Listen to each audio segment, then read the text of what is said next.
In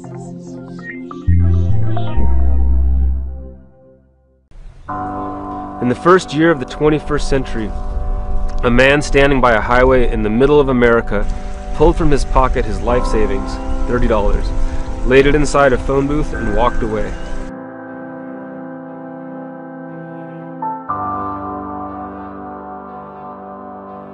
You know, I've known Daniel for 20 years before he gave up money. And then when he did give it up about 10 years ago, I heard about it and I just figured he was crazy. He said that money was an illusion, and I didn't really believe that. In 2008, though, after the economy collapsed and money just disappeared that we thought we had, I started to give him a second look, and I wondered, well, maybe he had a point, because if your house was worth $500,000 one day and then only $300,000 the next day, what happened to that $200,000? What was that money in the first place? Public debt soared to $8, $10, finally $13 trillion. He did not pay taxes or accept food stamps, welfare, or any other form of government handout.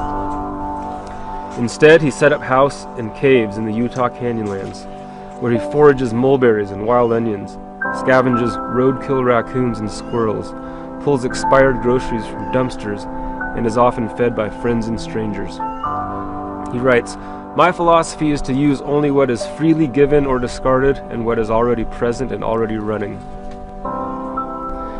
And that's what drew me to Daniel, was here was someone who's saying, you know, maybe I don't know what the solution is, but I'm going to disobey.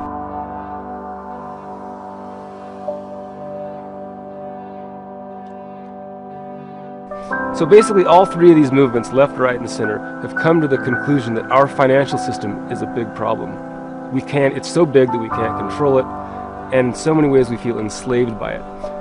Worse, we feel powerless to change it. And then Daniel comes along and says, hey, you don't have to be part of the system. I've proven it. I've proven that you can survive and live abundantly for 12 years without using any money. And that just blows people away, and it inspires them, and it inspired me, which is the reason I wrote this book.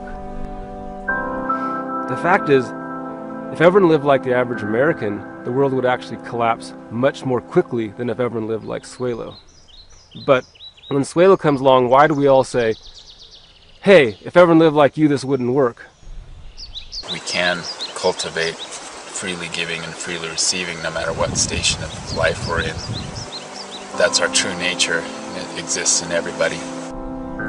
This is a book about a guy that chose to live like a myth.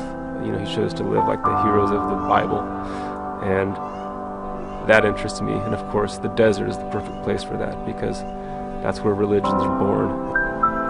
You know, I think for Daniel, the story has already sort of ended. I mean, he found a way to live that was meaningful, that he felt like he could live according to his heart and his beliefs, and he could find happiness.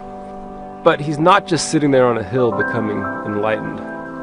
He's really engaged with the world, and he wants to get his message across. You know, he says he doesn't imagine everyone going to live in a cave, but he does imagine that money will become obsolete.